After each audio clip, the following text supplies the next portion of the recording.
Assalamualaikum warahmatullahi wabarakatuh. Yang rajin sholat tetap miskin, tapi yang sering maksiat dan tidak sholat lebih kaya. Apakah Allah salah memberi? Kemudian ada yang tekun melakukan wirid ataupun membaca doa tertentu, bahkan mendawamkan Asmaul Husna.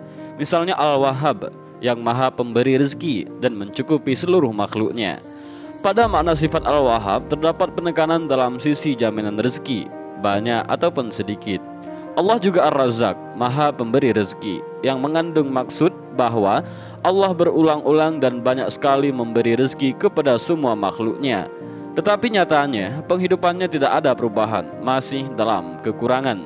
Begitu juga dengan orang-orang yang selalu melaksanakan sholat duha tetapi hidupnya masih juga belum berkecukupan. Padahal dia juga sudah melakukan sholat duha berkali-kali, lengkap dengan doanya juga. Namun bagaimana kita menyikapi persoalan ini? Selama ini kita salah mengartikan makna daripada rezeki. Anggapan kita bahwa rezeki itu semata-mata berupa kekayaan, perhiasan dan lain-lain. Kadang-kadang Allah memberi kekayaan kepada manusia beserta kesenangannya, akan tetapi Allah tidak memberi taufik dan hidayahnya. Sebaliknya, terkadang Allah tidak memberi anugerah kekayaan dunia, akan tetapi menganugerahkan rahmat dan hidayahnya. Allah menahan rezeki manusia, ada kalanya untuk memberi kesempatan baginya mencari taat dan menghindarkannya dari maksiat, atau memberinya kekayaan tapi tidak memberinya ketaatan dan kesalehan. Allah Subhanahu wa Ta'ala memberi kamu kelapangan agar kamu tidak selalu dalam kesempitan.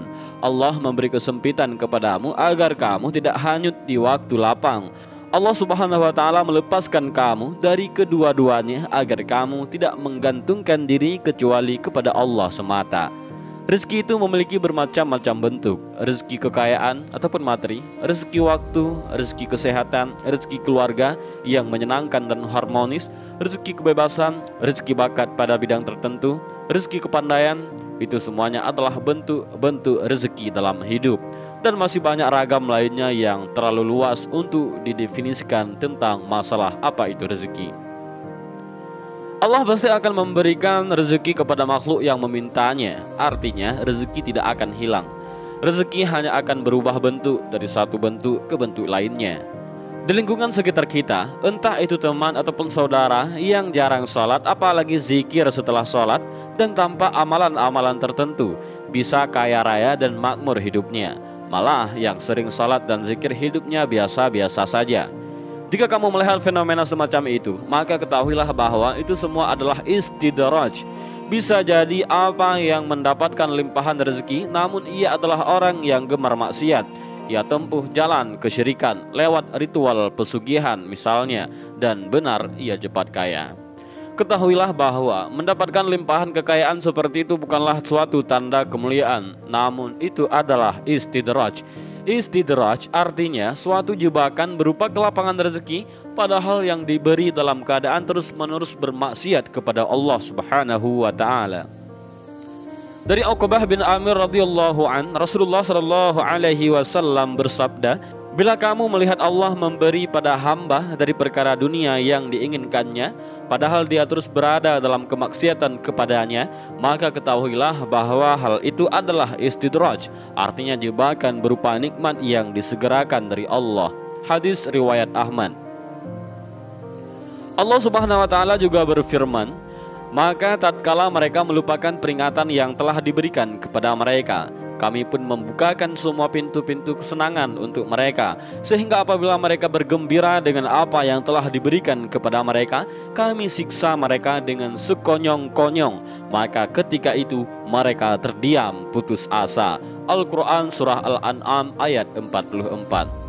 Dalam tafsir Jalalain disebutkan bahwa ketika mereka meninggalkan peringatan yang diberikan kepada mereka, tidak mau mengindahkan peringatan tersebut, Allah buka pada mereka segala pintu nikmat sebagai bentuk istidraj kepada mereka, sampai mereka berbangga akan hal itu dengan sombongnya. Kemudian kami siksa mereka dengan tiba-tiba, lantas mereka pun terdiam dari segala kebaikan.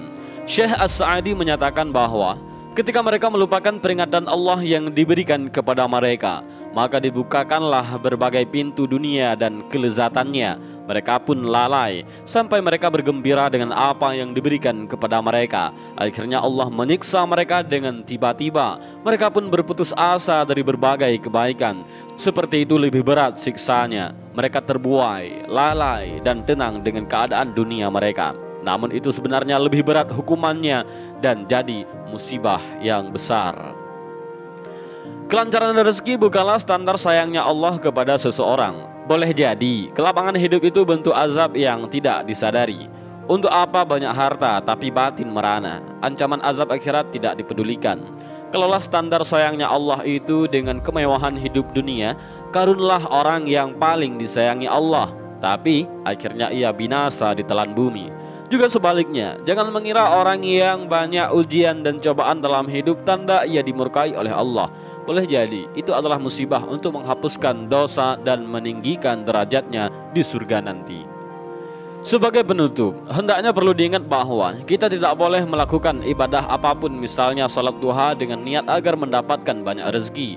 Salat duha tetap diniatkan untuk beribadah, mengabdi kepada Allah sesuai anjuran Rasulullah Sallallahu Alaihi Wasallam. Doa setelah salat itulah yang kita niatkan untuk memohon kelancaran rezeki yang halal, berlimpah dan barokah.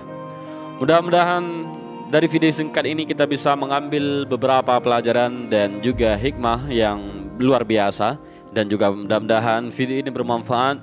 Wallahu a'lam bishawab. Assalamualaikum warahmatullahi wabarakatuh.